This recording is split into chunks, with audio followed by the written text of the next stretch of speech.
Hello, welcome to Goo Brains. It's the first episode. I'm Russell. And I am Max. And if you're listening to this wondering what happened to the Hollywood Casting and Film podcast, we'll get into it. This is like an origin story podcast episode about the new show that's going to be better than ever. And it will surpass all expectations of what a podcast can and should be. Max, how do we know each other for people who are just listening to us for the first time? Well, so we met through this fantastic endeavor called Hollywood Casting and Film back in April, I believe. Yeah. You actually hired me, Mm-hmm. and thought I was a good guy to bring on. And stuff happened and things didn't exactly work out the best with that company. So yeah, now we are buddies doing podcasts, making other things. Yeah. Living the dream. We are. Epic. Yeah, it's pretty cool. We're also blowing out people's eardrums when the audio clips, which is what you want to have in a first episode. You want at least one P and one B to just blow out an eardrum. But yeah, so we'll get a little bit into the whole what happened and why there was a few month hiatus from the podcast for people who were listening pretty consistently. First, thank you. And second, this is going to be more of a consistent thing. And we're going to go pretty freeform with it in a lot of ways where we'll have our friends, we'll have guests, maybe family members, who knows. And we're just going to talk about movies and the things that we like talking about because we think that we're pretty funny. And a very small group of people also think we're funny. So that's very reassuring and has given us the unbridled self-confidence to do this. A recipe for success. It is a recipe for success. So, let's get into it. This first episode, we're not going to talk a whole lot about movies and stuff. Maybe we'll reference a few things and we'll get into what we're doing later down the road. But we should probably talk a little bit about what the Hollywood Casting and Film podcast was and kind of how that all happened, and then work into what this is. Sounds good to me. Okay, so how did you get brought into the Hollywood Casting and Film podcast? I don't really remember how all of that shook down. So you came to me and said, you asked if I wanted to co-host with you and Ariana. And at that point, it was just see what sticks. Yeah. And then at some point, it got merged.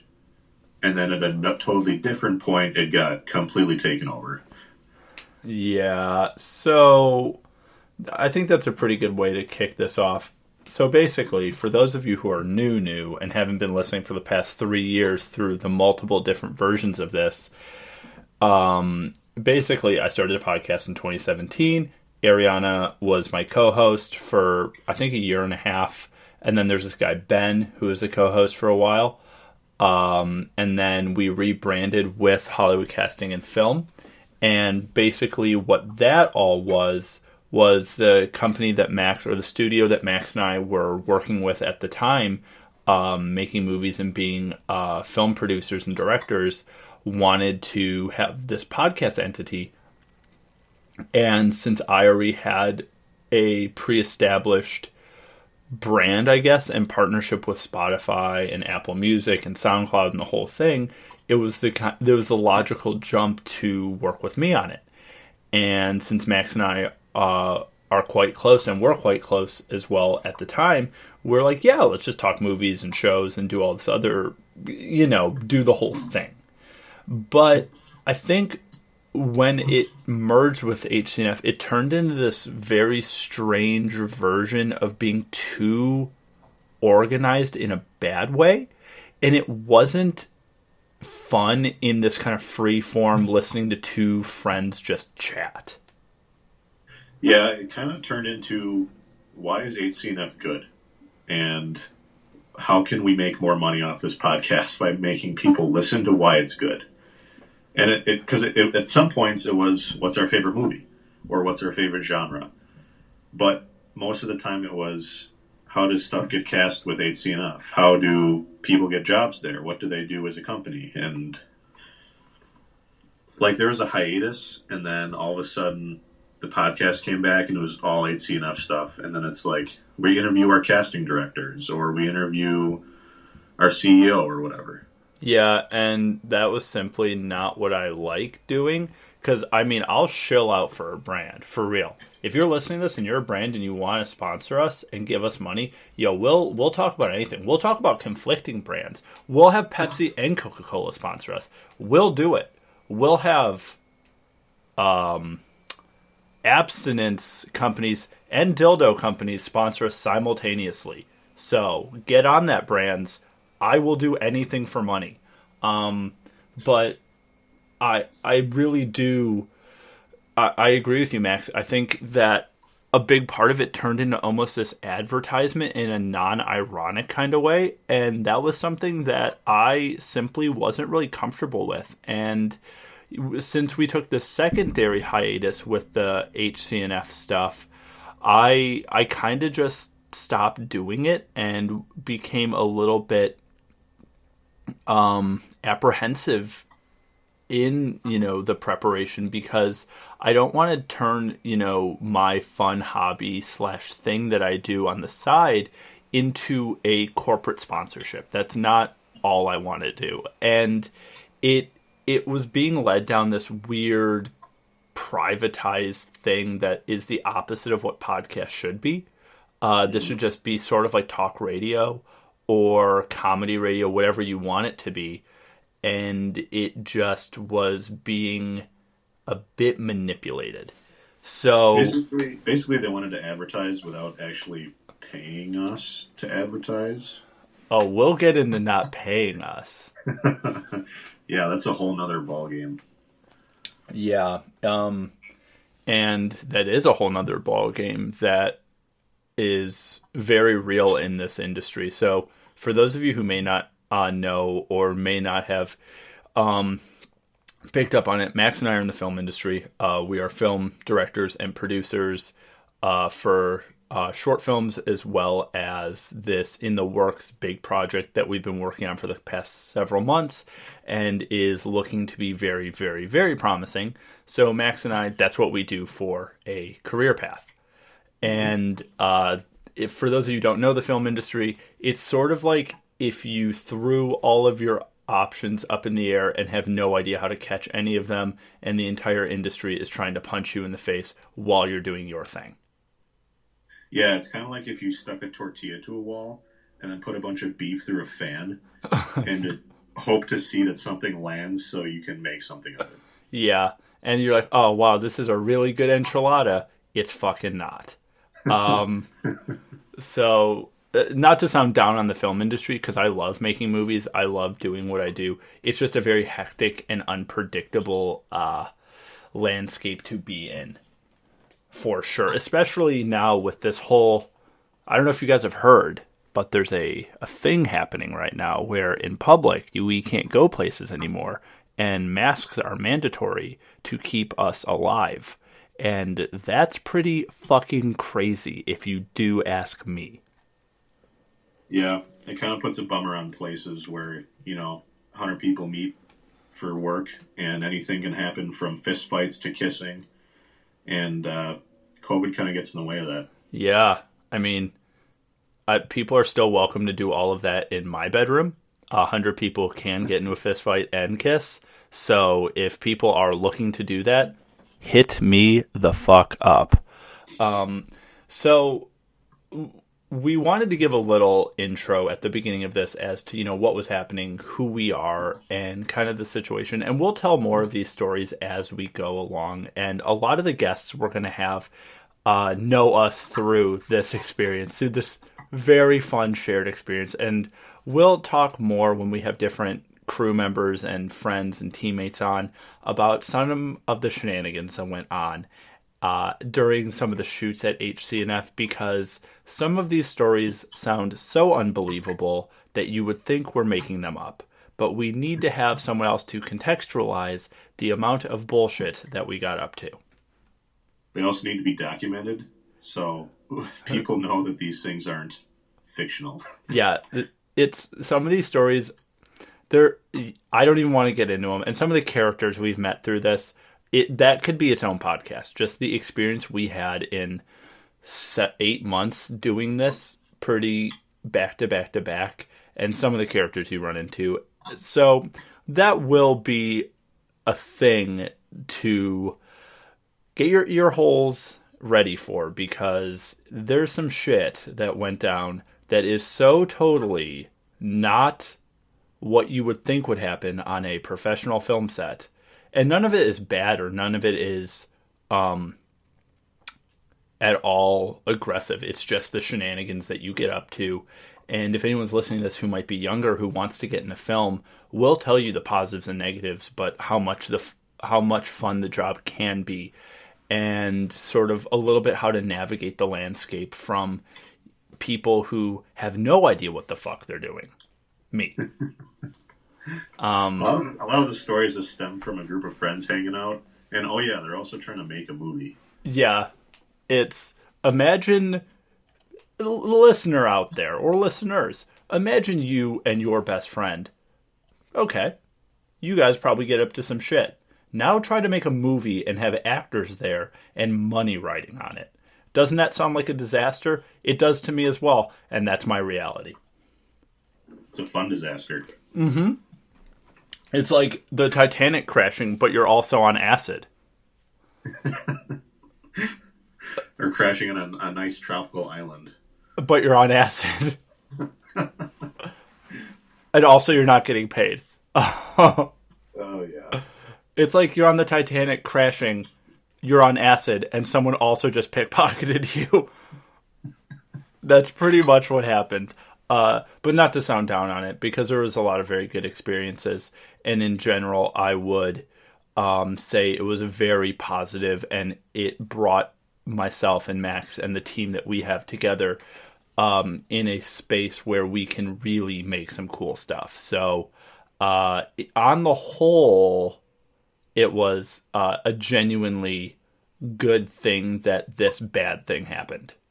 Oh yeah, I totally, like you said, it brought the team together, and that's one thing I've talked about with people, is that it's not just about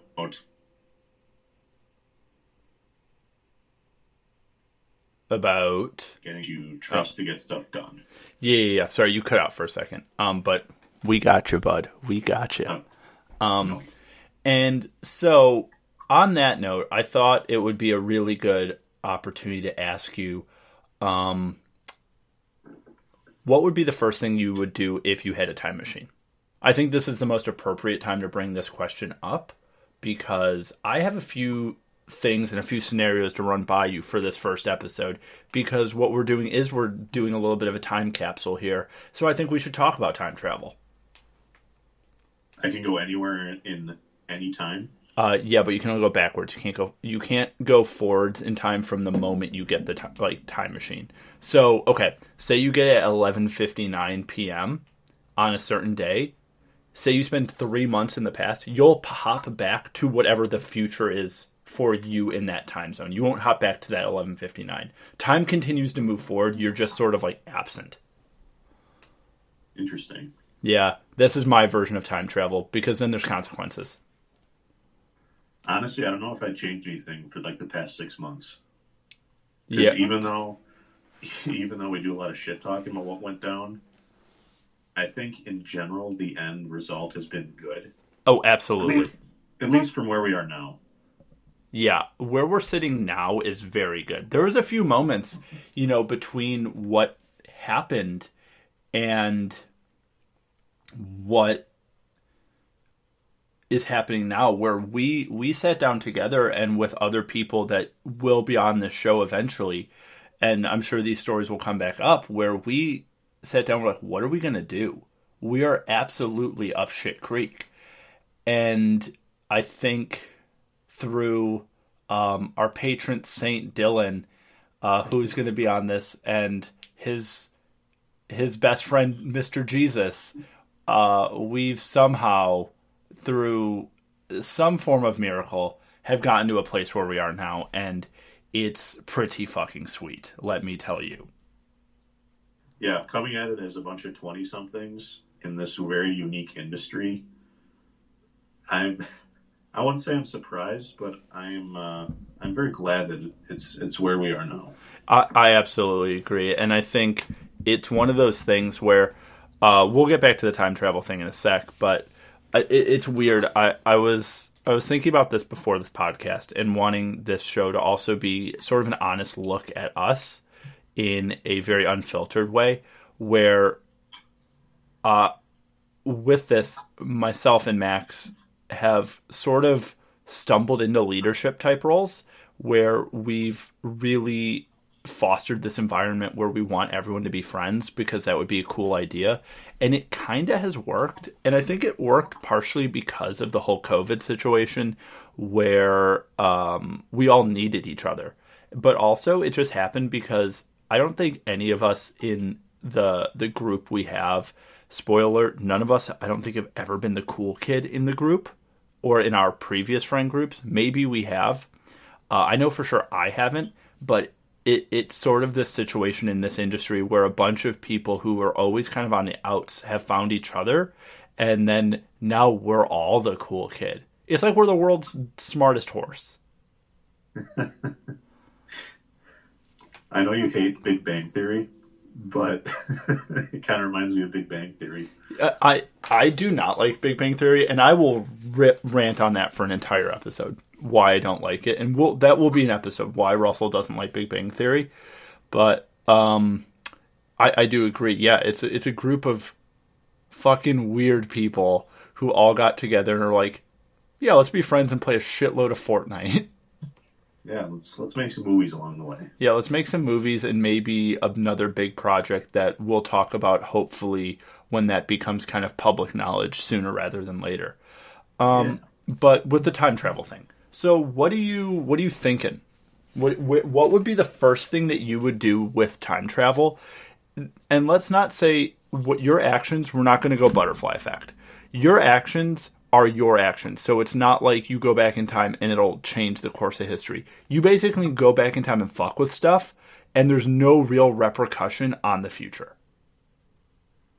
Okay. It's like a video game. Physical repercussion to me? Dude, I mean, if you get shot with an arrow, you get shot with an arrow. I mean, yeah. Okay. But it's like a video game. Okay. Well, I think when I was a kid, I would loved dinosaurs. So I think the first thing I would do is go back and see some fucking dinosaurs. I absolutely agree. I think I would go back to 1993 when they still had Jurassic Park open. I think that would probably be the easiest way to go see dinosaurs because you still have cell phone reception. When dinosaurs are still confined in parks. Yeah. I think dinosaurs would be really cool. And I would absolutely bring my phone back and have the world's coolest Instagram post. I don't have any reception. It's 10 billion BC. Dude, your camera still works. Yeah, I forgot. When you don't have reception, you're like, damn, my camera doesn't work either. Shit. You're just zipping back and forth through time to post on Instagram? Dude, that sounds like my actual life. Actually, I never use my Instagram. You know who uses their Instagram less than me? You. Me? Dude, your last post, I think, is from 2011. My Instagram is for memes. Yeah, your Instagram is to send memes, and it's just a reservoir of memes. Yep. So where would you go first? Where would I go? I think the first place I would want to go is I would genuinely want to see like the Battle of Troy or the Battle of Thermopylae. I would want to see a very famous historic battle from pre-Middle Ages, so like from the Bronze Age or the Silver Age, because of how popular they are now in our culture and how, dramatized they are. I think it would be fascinating to see what it really was like because, Hollywood has its way of making things Hollywood. It would be fascinating to see what it really was like on a Roman battlefield or a Greek battlefield and how much we've lost in interpretation. Oh yeah. I would be interested to see like how people talked, like the slang that was used back then. Like our Roman warriors running around throwing spears, yelling "yeet" whenever they throw stuff. Yeah, because we all think of, like, when you watch Gladiator, we think of them as very, like, punctual and all of these sort of formalities that we see because warriors. But even people in the army now are just like, fuck this rocket, let's go blow stuff up. You know what I mean? Like, Yeah, there's still goofballs around. yeah, yeah, you're regimented and you're taking it seriously because you're defending people's lives and doing the whole, noble thing of joining the military, which is cool. But you're also not a robot. It's like, how often is someone in the Battle of Troy teabagging someone else? These are the questions that Russell wants to know. Or even just going and seeing civilizations, like just from a social standpoint. Yeah. And how people interacted back then. I think it'd be fascinating because you always hear about those shipwrecks or a excavation thing that they find like this compass from 5,000 years ago, or they find this this machine that was made that can like tell where the stars are. I would want to see something like that being used because there's probably so much technology that they figured out back then that was totally lost, and we just have figured out 1,000 years later. Like, we had to figure it out. Like, if you went back in time, did they have this shit figured out? And also, in a completely conspiracy theorist way, I would love to go back really far to be like, what's your guys' stance on aliens? And just sit down and be like, yes. I was just going to bring that up. Like, I would go back to the mines and be like, yo, did you actually build these things, or do you have some help from other worlds? Yeah, because, you want to go back to see those things and be like, okay, so what's the deal on this? Like, and they'd be like, no, there's aliens. And I'd be like, got it. Okay, I'm good. I can die. Solved. I'd want to go there and go back to the 1950s to go to Roswell and go to Area 51. Ooh, that'd be spooky. That would be. See, and that's my favorite version of any movie is B-grade 1950s Space Invaders where everyone's covered in aluminum foil and plastic. It's the best. And the bad guys are wearing giant rubber suits that cover you from head to toe. Yeah, dude. That's probably so gross and sweaty. Dude, think about how that smells. It's so vinegary. And then you take, like, the original The Thing, where you're lighting things on fire, plus, like, all the human BO smell in there. Yeah. Yeah, the original Thing where they're just like, yeah, this guy in a suit, let's blow up the whole room. Also, yep. Pete, stay where you are. Run really fast after we set the room on fire, okay? We have one take. Yeah. I would love to see that, and I'd love to go back to ancient Rome to go see a chariot race. Yeah. I mean, just from that, like, how would people act in ancient Rome if their pastime is going to watch people get killed? Yeah, and that's true because, like, a big pastime now, if you're listening to this from the future, or when society inevitably tears itself apart within the next 8 months, back in the bright times, before the dark, people watch football or watch boxing or MMA, but no one's getting killed. We're just kicking the shit out of each other. But if someone had a knife... Yeah, or against, like, 4 tigers. I mean, dude. If that was a thing, it was like Fight Night, but Conor McGregor versus a tiger, dude, I'd watch that. Wouldn't you? No, I definitely would. It's like... I don't know if I would pay for it. At the wait until it's online. Dude, on the MGM Grand, it's like tonight's Fight Night, like UFC 135. Conor McGregor versus a tiger. It's just like the tiger's like... Yeah, the tiger's like knuckling up with him, and they let him in the ring for 4 seconds. The tiger just mauls him. It'd be incredible. It'd be awesome. Also, because Conor McGregor allegedly is not a good dude. And that tiger's probably a good dude. Yeah. Although they'd have to make up some way to not let the tiger loose in the stadium. Although I guess if COVID's going on, no one else will be there. So and it's in a cage. It's a cage match. Dude, that tiger is just, it's lunchtime. I couldn't imagine being trapped in a cage with a wild animal. Even if it's like 5 squirrels, I'd still be a little nervous. Like a goose? That's what I would fight. That's the highest on my level of wild animal that I'm willing to fight. Because, like, a goose is mean, but I could probably fuck up a goose. Like, if you go any higher to, like, a deer, dude, like, a deer is so big and strong, that thing will mess you up. You ever seen the inside of a goose mouth? Yeah, dude, they're, like, all, like, jagged, and they're, like, Yeah, they're, like, evil. Spikes. They have a spiky tongue. Yeah. I mean, you could probably just, like, grab it by the neck and boom, done. Mm-hmm. But if that goose grabs me by the neck first, boom, done. It is a very, very tricky competition to be in. Now, here's the next question. Before PETA gets on us and is like, you're joking about killing a goose. Dude, geese are the fucking devil. Don't even try to get on my case about protect the geese. Fuck that. Let's protect rhinos and shit. Like, things that actually are cool that people, like, need in their lives.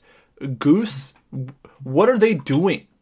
Like, what are they? Everywhere. Yeah, what are they contributing? Annoyances on a golf course and occasionally being in your backyard and then freaking you and your dog out? Like, dude, not that. Like, on the contribution scale to society, they're pretty low. Plus, there's like 50,000 for every square mile in North America, so. Yeah, and yeah, here's my stance: fuck geese. So, here's my question: if you were trapped back in, like, whatever time period you wanted to be in, but say you had to be there for 2 weeks, and then, like, the time machine would just portal you back, but there's, like, a 2-week rest period where it has to recharge or whatever, what would you do in that 2 weeks? So I get to pick what time period I'm in? Yeah. I would probably do... I'd probably do, like, the 70s. Uh-huh. And I would pick a time period, because the 70s is, like, the golden age of cinema, for me. Yeah. I would probably pick a time period, like, one summer for 2 weeks, where all these giant movies are coming out. So I could go see them in theater and observe the social hoopla over all this stuff. Yeah. Or like, that everyone hates it, and then in 40 years' time, it's the best movie ever. Yeah, that'd be fascinating to go see Star Wars in 1977, because my mom went to go see Star Wars in theaters. Yeah, that would be pretty sick. Yeah, I think that kind of thing would be so cool to do. See, my brain went to another place. My brain went to Middle Ages, and then I would somehow claim myself as a small-level warlord and just get a bunch of money. That's where I was going, but you had, like, this kind of cool, nuanced, artistic look where I'm like, it's either that or I'm becoming a prostitute and I'm sucking my way to the top. Well, my initial thought was to go to the Old West and be a bank robber or, like, a train robber, but I don't think I would survive, to be honest, Dude, very long at all. I'm really shit at Red Dead Redemption, and that's a game. Real life, dude, I've, like, ridden horses before, but if they're like, yeah, man, you have to ride 36 miles to the next town on a horse, I'd be like, dude, fuck that. I'm going to stay here for 2 weeks in this weird western town where everything's made out of leather and wood. Yeah, I mean, you could theoretically bring back, like, $10, and that would probably be enough to cover your 2 weeks of straight drinking or drugs. Dude, Old West drugs? Dude, I could do opium. Dude, I can freebase opium straight into my dome. You know how crazy that would be? You'd have a 2-week opium bender, and then you come back and be in complete withdrawals. Or I'd go back to, like, Sherlock Holmes era Britain, like around the Industrial Revolution in England. Yeah, where they just give you, like, cocaine at the drugstore. Yeah, they're just like, oh, I have a headache. They're like, do you want crack? Because that'll help. And I'd be like, absolutely. I will absolutely legally buy crack. Or they stick a hot needle up your nose and swish it around a little bit and then send you home and say you're good. Yeah, or they put, like, a leech in your eye and they're like, yeah, that'll get rid of your headache. That's my biggest fear about going back in time, because in this scenario it's real, would be if you get sick. Because hospitals now are pretty sweet. And the farther we get into the future, medical technologies and our quality of life gets better. Like, think about an iPhone in 2011. yuck. But it's like going to a hospital in the 70s. Dude, you know what they're going to do? They're going to give you like bone softener and like put like a termite in your leg, and they're like, oh yeah, your ailment's cured. Yeah, or you know how minor a broken bone is these days. Imagine breaking your foot in the 1800s. Sorry, leg's gone. Yeah, dude. It's like putting down a horse. It's like you stub your toe and they'll take you out back and shoot you. It's like, dude, I got a splinter at this bar table. It's like, come on, Max, we gotta go out back. No, I'm fine. No, really, your time's done. You gotta go. Yeah, you have a splinter. That's going to get infected. You're going to get gangrene and die. You can no longer contribute to society. You're just gonna die in the street. We gotta prevent that. Yeah. So I am saying, or I would just go back in time to 9 months ago, to 10 months ago, and be like, hey, this whole pandemic thing is going to happen. Just get ready. It'll all be okay in the end, but just it's going to be a little bit of a bummer. And then there's going to be these people who keep getting on conference calls with you. Don't take it too seriously. Yeah, I guess I would go back in time and tell myself 6 months ago, everything's going to be okay, at least from where I am. So just ride the storm and you'll be good. Yeah, dude. Ride the lightning. Do heroin. I am speed. I am heroin. But I think that would be really cool. I think going back in time, I think I would just use it as sort of like a money-making opportunity for myself in some capacity, where you go back in time and you steal like a Fabergé egg, and now you're a trillionaire.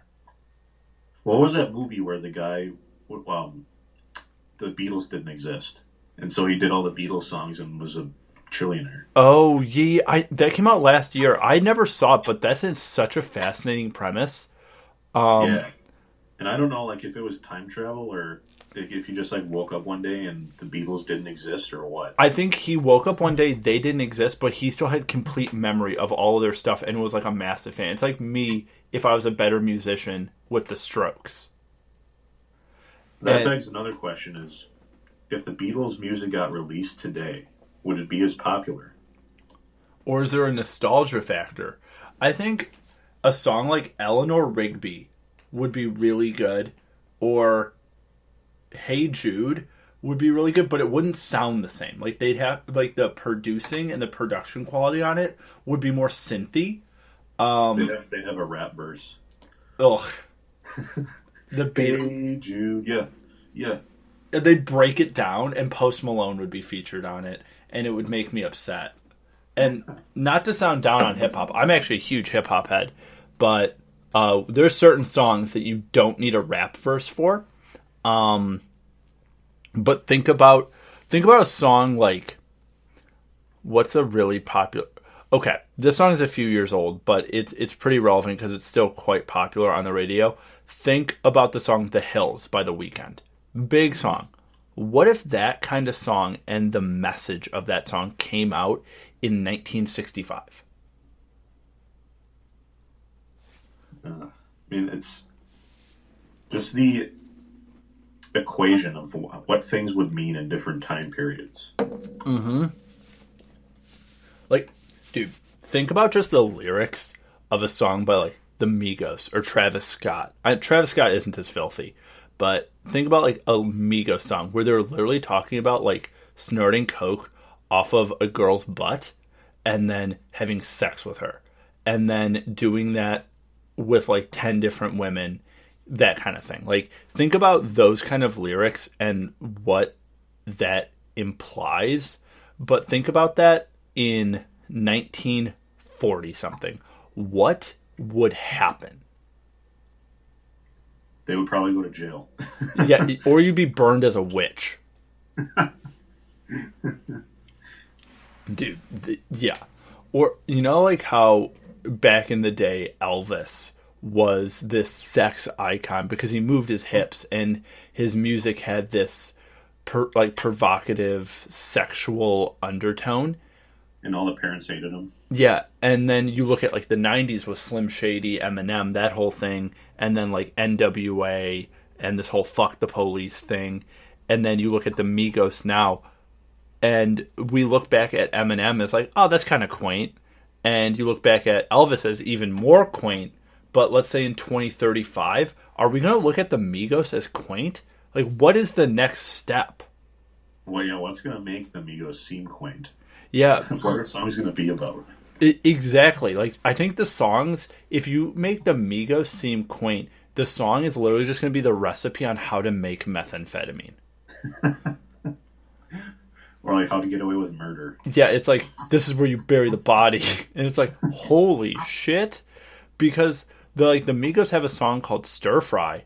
And the song is literally about cooking crack. It's like whip it up like it's stir fry, wait it to lock up like the crystals of the drug. And then they have a song like Narcos where they're talking about like snorting cocaine like the Narcos. And like talking about this whole thing with like these sort of historical drug innuendos of like cartel life and that sort of ultra luxury thing. But yeah, what will make that seem kind of like Slim Shady saying he's going to spit in your onion rings and all this stuff where parents had like protests over it. And for some reason people hated Monster Energy drink because it was the devil or something. But yeah, what is going to make them seem like not as intense? And I mean, I like the Migos. I'll work out to that kind of thing any day of the week. But yeah, where are we headed? I think it's WAP, dude. Oh God. That does make the Migos seem quaint. Yeah, but it still kind of shows because those things aren't available on radio. You can't play those on public radio, at least not the original versions. Yeah, and their Billboard numbers probably suffer a little bit from that. Yeah, it's like making a rated R comic book movie. Yeah, it's not going to get the exposure that a normal movie or normal song would get. That doesn't have, all the profanity, all the glorious stuff in it. Yeah, and so that begs the question: if we're going to go there, was Venom the movie rated R? I don't think so, but there was an F-bomb in it. Really? Yeah. No way. Yeah, it's right at the end, but I'm pretty sure it's PG-13. Did he say "fuck you, Woody Harrelson"? No, I don't remember exactly what he said. It was something like "fuck this other Venom guy" or something like that. But incredible. I just remember watching it, and my brother was sitting next to me, and he was like, "Oh, he said a bad word." That's incredible. Oh yeah, we should probably contextualize that. I'm an only child. Max has a few siblings.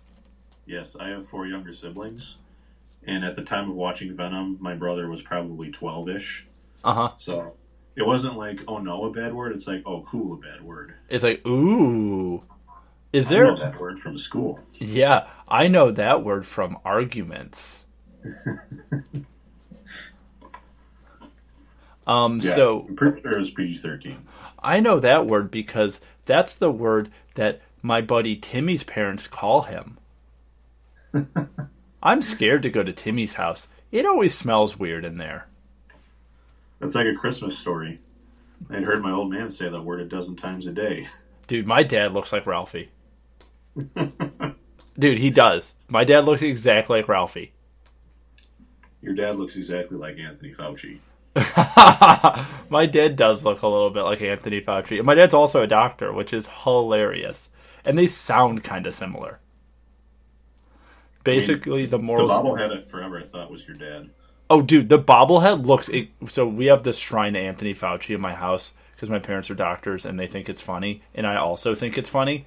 And I've had to explain to people because I don't think it says Anthony Fauci on the bottom of the bobblehead. They're like, "Is that your dad?" And I'm like, it is not. It's funny, but it's not my dad. But yeah, I think he'd be an interesting person to have on a podcast. Your dad? Yeah, he's just I think we should have both of our dads on the podcast at the same time. Oh, that'd be very interesting. You would just... We should do like a movie critic episode with them too. With holes. Dude, yes. Because I think both of our dads do not like that movie. Nope. Does your dad like the movie Step Brothers? I don't think he's ever seen it. My dad hates it. I think we should do a movie commentary with both of our dads. And Step Brothers? And Step Brothers. 'Cause my dad will tear that shit apart. Even though my dad likes Adam McKay and likes The Big Short and the other guys and Vice, he hates Step Brothers. He fucking hates it. When I watched that movie, I think I was in middle school. And the only reason we watched it was to count how many F-bombs were in the movie. Yeah, I don't actually think I ever saw that movie in theaters. I remember watching it at my buddy Mark's house in like 8th grade. And that was like right after it came out on like DVD and VHS or whatever. Because that was a thing that existed. And maybe it was just DVD at the time. Because that was pre-Blu-ray. Yeah. And I just remember watching it, and I was like, this is funny, but I was like, something is missing. And there's like jokes that people like quote to this day. And I think something about Step Brothers doesn't land for me where The Simpsons, which we'll definitely talk about eventually on the show, absolutely lands.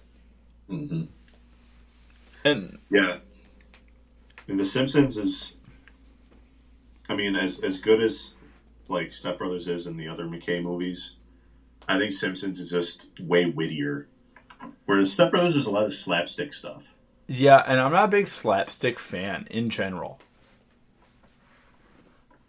It's okay. I mean, the scene in Step Brothers when he hits his brother in the head with the cymbal and tries to bury him in the backyard, that's pretty funny. That is funny. He's like, he at night, he's trying to wake up. It's like, shut up, you.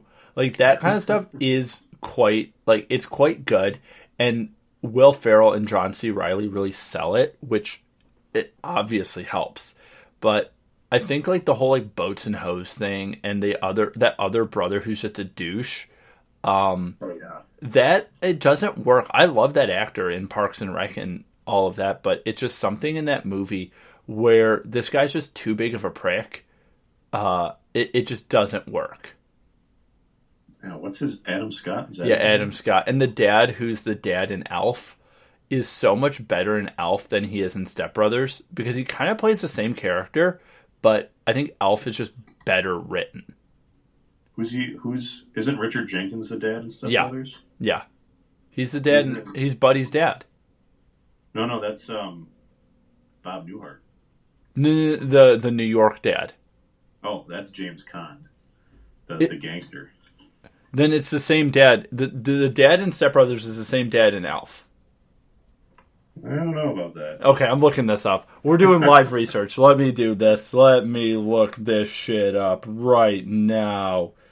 Elf. Richard Jenkins is in Shape of Water. He's the old guy that she lives with. Oh, you're fucking right. I'm fucked. You're so right. God damn it. God, The Shape of Water is so good. That's a movie we should talk about that I love that a lot of other people just can't get into the same way. But maybe it's because I'm a hopeless romantic or something. Or maybe it's just because I like Guillermo del Toro and I think it's cool that she falls in love with a fish. Oh, the cinematography in that movie is absolutely gorgeous. Oh, dude, it makes you moist. Yeah, that's an actual masterpiece.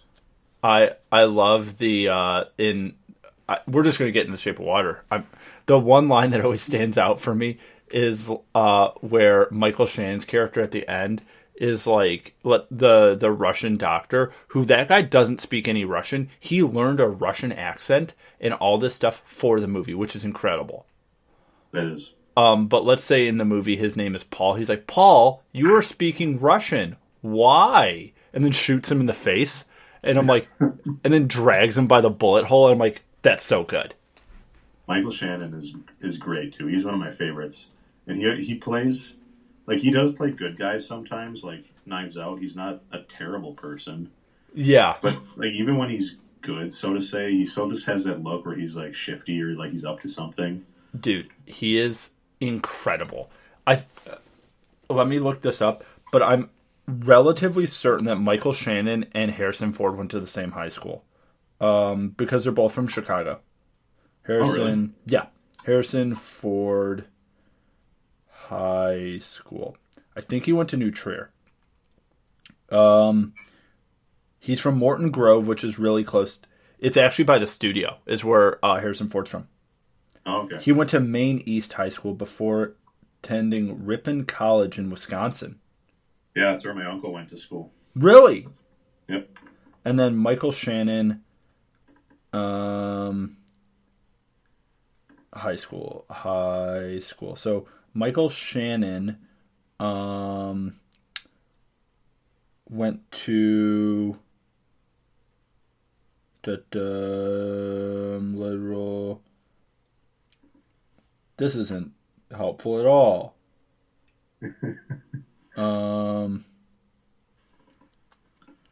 Okay, let's see. Fill the dead air with music and sound, and I can't find it, but that's what editing's for. Yeah, that is what I'm not editing any of this. This is raw. This is like experimental art. But it's basically live. This is just live. It's just you're listening to it later.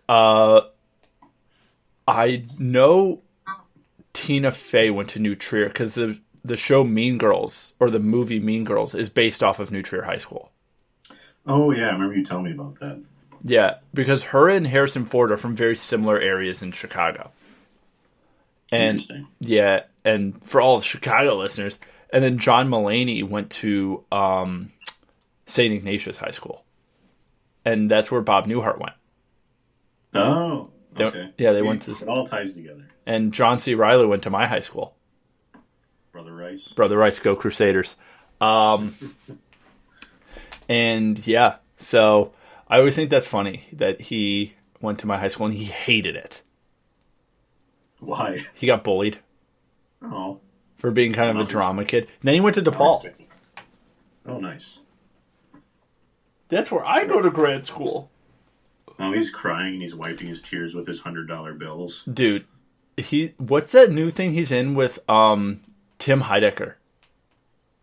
I have no idea. Yeah, they were doing like a press circuit. I think they're in a thing together. Because they both did, Tim and Eric did, because John C. Reilly's Dr. Stephen Brule. I haven't seen him in anything, like in any trailers, since the Holmes movie, Sherlock Holmes. Which was apparently the worst movie of all time. Yeah, I never saw it, but I remember like the trailers were everywhere and then just poof, gone. I was like, oh, must not have been good. Dude, I think we should watch that for this. I'm down to watch bad movies all the time. I think we should make Michaela sit through it with us. We should make Michaela sit through It's a Wonderful Life. Oh, absolutely. That's what we're doing for a Christmas episode. We're going to do commentary tracks, which is another thing we're doing on this podcast, everybody. We're going to do movie commentaries for you to listen to as if it was a director's commentary, so you can, listen at home to two idiots talk about a movie they do not have expertise on. And it'll be great. But we're going to do that, but Michaela, who's a friend of ours, and a fellow filmmaker and producer, hates the movie It's a Wonderful Life, which I don't understand how you can hate that movie, but she constantly rips on it, so we're going to force her to watch it. That's like one of the first black and white movies I actually enjoyed. As a kid, you kind of have that, like, black and white movies are kind of dumb, because they're not all explosions and stuff. Yeah. That was the first one I actually was like, you know what, this is a very good movie. Ooh, that's a good question. What's the first black and white movie you enjoyed? Wow. I think mine, because I saw it, I think before I saw It's a Wonderful Life, maybe, was Young Frankenstein. Oh, that's a good one. Although it's kind of cheating. It is cheating, because it's a modern movie, or modern-esque, that was it was color graded to be black and white. But I love Young Frankenstein. I love Mel Brooks, but yeah. I think if we're going to... Oh, dude, no. Some Like It Hot. Oh, Marilyn Monroe? Yeah, dude. And Jack Lemmon. Nice. My dad has stayed at that hotel in San Diego. Really? It's on Coronado Island. Psycho, that's another good one. Although it's also kind of cheating. Why? Because it's so good, or because it was color graded to be black and white? Because it was color graded. Because, you could have color film at that time, but Yeah. Does Wizard of Oz count? I would say no. Yeah. I Because it wasn't color graded, but it's also in color for the second half. Yeah. Do you like Wizard of Oz? Oh, yeah. Yeah, I do. See, I have mixed feelings on the Wizard of Oz. I love it for this nostalgia trip and watching it with my parents and being scared of the flying monkeys as a kid. But it's just, I think it's just schmaltzy enough to work, but it's not to the point where you're like rolling your eyes. Yeah. I mean, I haven't watched it in a while. When I was little, I loved it because I had a crush on Judy Garland. And I loved the Tin Man costume. Oh, he was like almost a robot. Yeah, you didn't have a crush on the Wicked Witch of the West? No, I had a crush on the Wicked Witch of the East, just her feet. Yeah, dude, foot guy. That's why in all our movies, it's weird. Max on set is like, yeah, all the everyone on set, guys and girls, can't wear shoes. Yeah, and where's that foot shot? Yeah, the second foot shot in there. Yeah, 80% of the movies are upward or downward angles at feet. It's really weird, and then he just keeps like painting people's toes. I get a little uncomfortable until he gave me a really good color that matched my skin. But before that was kind of weird. I think Patrick made a joke about that on Monday on set because there was a shot. I had Brett go like in between the two actors as they were walking, and it was like above their shoulders, looking down at their legs. And Patrick made a Tarantino joke. Got to get those foot shots in there. Yeah, dude, you have to get that unbroken 3-minute shot of Margot Robbie's feet watching Sharon Tate on the screen, which is, I mean, Margot Robbie is gorgeous, but I don't. It's art. It's art. It's art. And, okay, here's a question. You might know the answer to this. Were Quentin Tarantino and Uma Thurman a thing? I don't know. I know they've had drama on set. Like the opposite of a thing. Oh, really? Yeah, because there was one, I think it must have been one of the Kill Bills, where she was getting choked on camera. And he did this also in Inglourious Bastards, but I don't think the actress complained, where whoever was supposed to be choking the actress wasn't doing it well enough, apparently, so Tarantino stepped in and was choking her himself. And apparently he went overboard, and Uma Thurman did not like that. I think there was also like a car chase scene or a car crash scene where she wasn't like feeling safe, and Tarantino was just kind of like, yeah, you should suck it up, and we're going to get this shot, because that's what matters. That sounds like someone we know, and we'll just call him Otter. We'll just call him Otter, like the animal. Yeah. I feel like that's an Otter thing to do. I really feel like that's an Otter move. Suck it up, it's fine. Yeah, like when they wanted to use your car in an accident. Oh my god. Okay, so before we wrap up the show on this note, so there was a film that Max and I were working on that actually has never been made, and it never will be made now. And there's some things in life that, you have a sign that maybe there is a divine power up above, or maybe there's fate. And I think the fact that this movie never got made and never will be made is a sign that someone out there, something, is looking out for me and my mental health. So there's a film being created that was so complicated, and they needed 2 cellos on set. And Max and myself as producers had to find these cellos, but it had to be a specific thing. And there was just a whole nightmare. And Otter came up to me and was like, oh yeah, so there's a car crash in this movie. I'm like, yeah, I've read the script, I'm aware. And he's like, so we have come to a consensus, I don't know who we is to this day, that we should use your car for the car crash. And my first thought was, fuck no. And then my second thought was, okay, I'm going to hear Otter out on this one. Let's see if he has an idea. And I was like, Otter, what's your plan? He's like, well, what we were going to do is drive your car into a tree. And I'm like, yeah, I gave you a chance and you absolutely fucked it. You did not stick the landing in any sense of the word. And the answer is unequivocally, no, you cannot use my car to crash into a tree.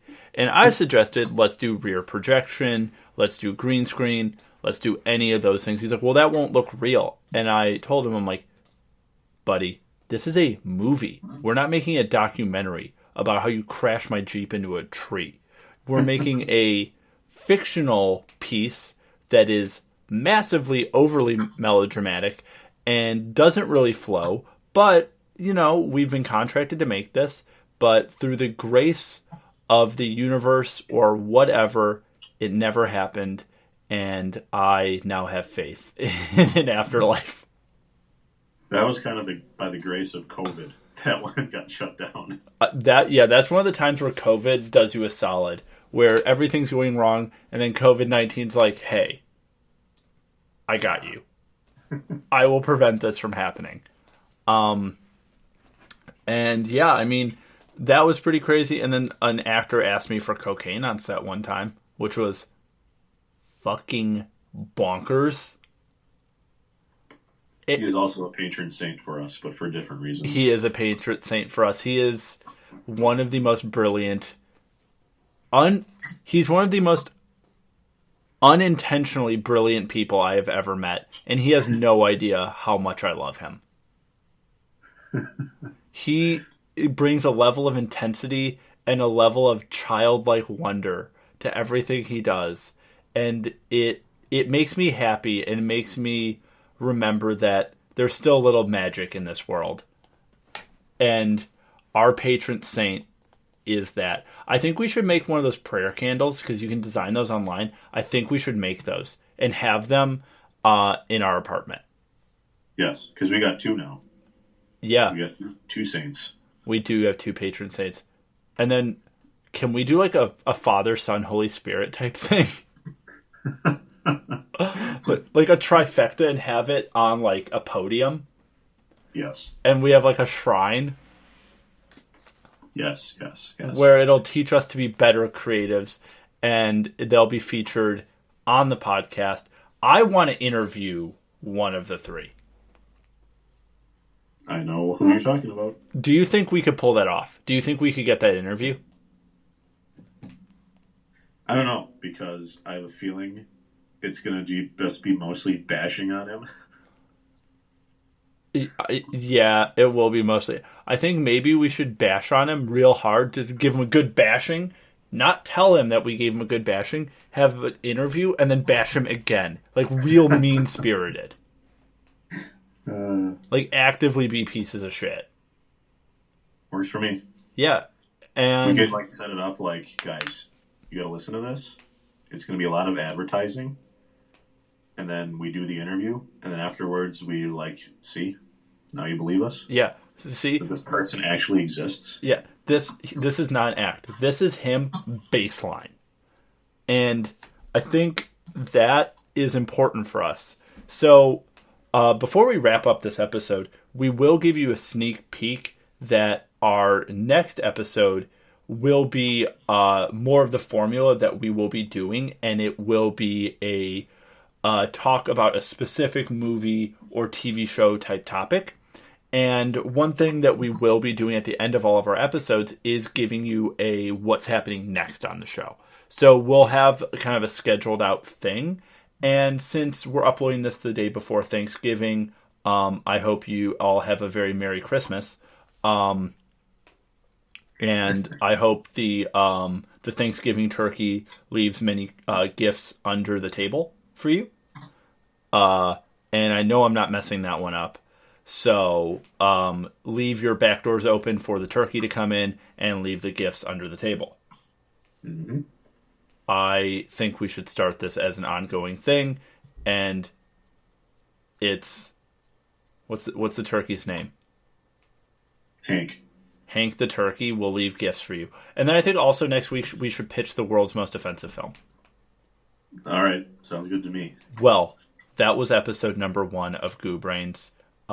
We hope you like our origin story episode. And Max, do you have anything to say before we tune out? Live long and prosper.